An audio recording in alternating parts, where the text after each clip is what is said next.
We're going.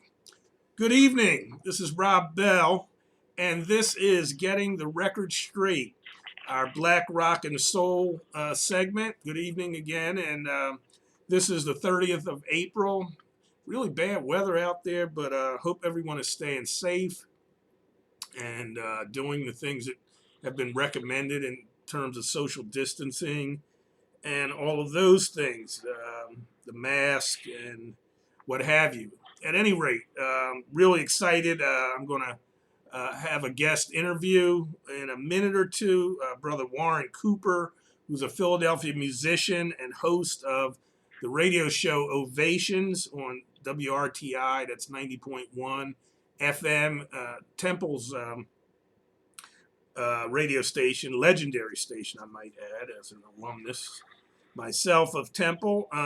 But before I do, I just want to make a brief comment on this murder, this horrific incident, terrible incident that happened in an area called Brunswick, Georgia.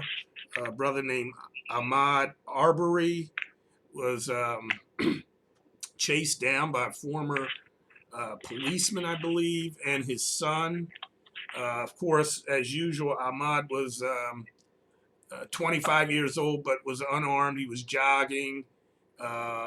These two fellas said that he was suspected of some kind of burglary. One of the guys had a shotgun. I don't know what the other weapon was, but they went and murdered him, shot him. And these two men have not been arrested and not charged yet. I want to mention that because I plan to talk about it in the next show I do, but I just wanted to bring it up tonight because it's not being talked too much about on mainstream news. I know I looked purposely for it this morning and I didn't see anything. So please keep your eyes and ears open about that. God willing, there'll be more to come and justice will be served. As I said, Warren Cooper is with me on the phone. Warren is the founding host and producer of WRTI's gospel music program, Ovations, which is on Sunday mornings from 6 to 9. He's been a musician since the age of 9, attended Oberlin Conservatory of Music, and has become a trend-setting pioneer in jazz worship and sacred jazz. He's an arranger, composer, director, performer, and producer who has raised the bar in vocal jazz and praise performance. And currently he serves as the minister of music for Broad Street Ministries and at Oxford Presbyterian Church. And I have had the opportunity to see Warren in person. He is a phenomenal performer and a real treasure here in Philadelphia.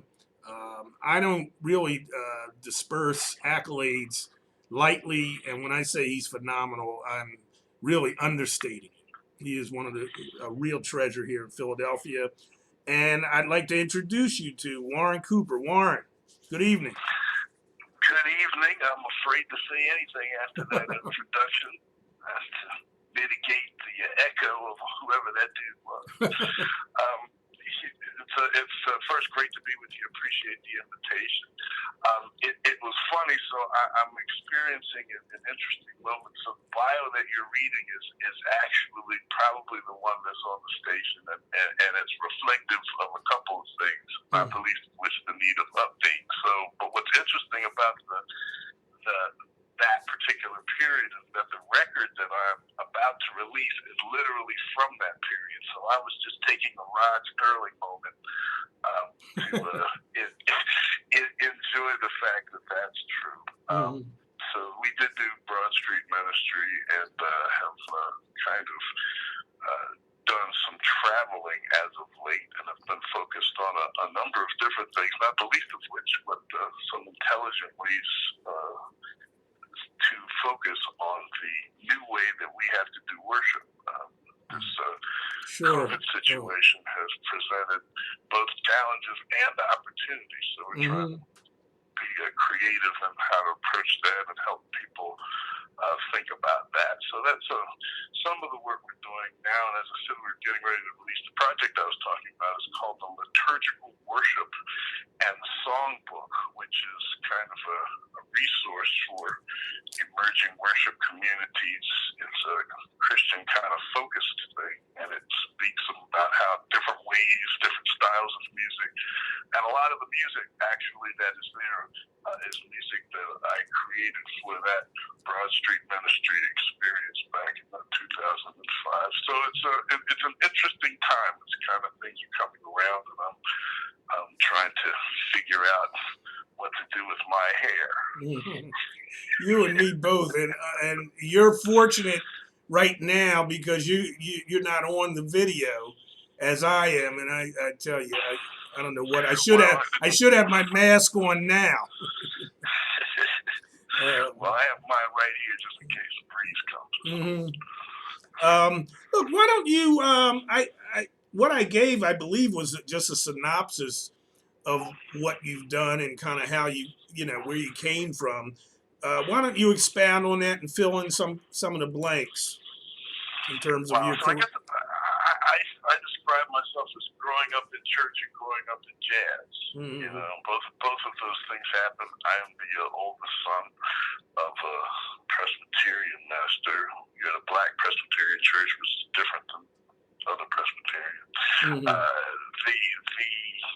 We had 5 choirs in the church, and so I had a rich kind of music exposure, lots of different kinds of music. That was the Berean church, actually, that's at Broad Diamond, which was across the street, or now in the middle of the Temple University complex. Sure. So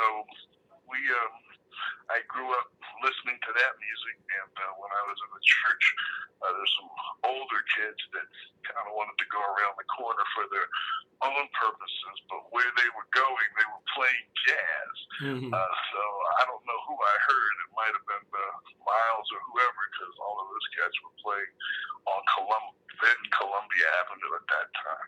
So I had a lot of those kinds of influences, and that drove me really headlong into sacred jazz, which is, I guess, my favorite thing to do.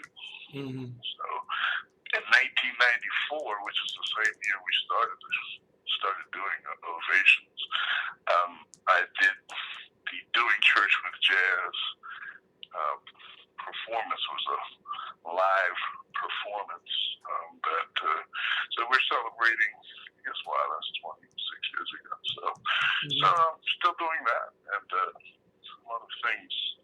Also got lots of different parts of myself artistically that I'm trying to get to. So when they breaking the seal on that, I hope to talk to you about those.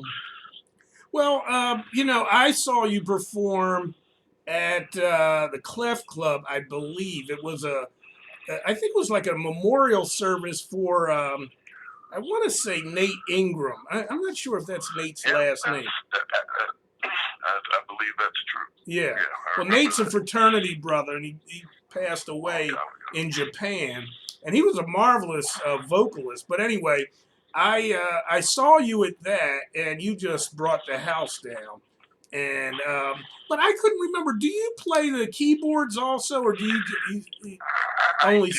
I am a keyboard player, although I more play for myself and do the choir thing, choir director thing.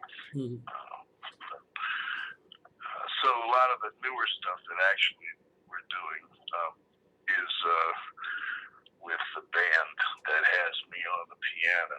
Okay. I guess something else I should say is that we've done into a lot of activist, social justice-focused work that is really about using the art to politically organize people and how we should be correctly conversating, as my grandmother would say, about what's happening right now. So so that's some of that stuff has me on the piano. Gospel. Talk about its impact historically and from a contemporary standpoint. I think it's incredibly underrated, not talked about enough. Can you chime in on that? I'm gonna count to 3, so the Spirit will tell me which one of not to pick up and Mm-hmm. talking about that, because a lot of that conversation is connected to. Um, so I guess I'll park it at the commodification of the art. So gospel music's impact is incredible as a branch of the music that grows out of the African in America experience. Mm-hmm. And it represents some of the fruit of the sacred side, which is literally the same as what would be called the secular side. It's just a different expression of the same rhythms. But gospel music, because it was focused through the church, was a very important political force and organizing force, because it was. But it should also be noted, part of the conversation that doesn't get talked about is the class conversation. So gospel music wasn't welcome in all black churches. Okay. In fact, so I can actually remember. So when we're talking about gospel, so we could be talking about Mahalia Jackson and Marion Williams, or we could be talking about the Winans or the Crouches, or we could be talking about the Ty Tribbett. So when people say gospel music, depending on who they are and who they're talking to, they could be talking about any of those things. But as contemporary gospel came into the flow, there were people who were trying to sing classical anthems that were trying to hear James Cleveland. So there is that, but gospel music and the spiritual aspect of it literally it represents the soul of the nation. Absolutely. And what were the earliest examples, I guess, of kind of where you are, or some of what you do, regarding the jazz and gospel and the intersection of those two? But before you comment on that, I'm going to actually pause for a few seconds and come back in a second. All right? Great.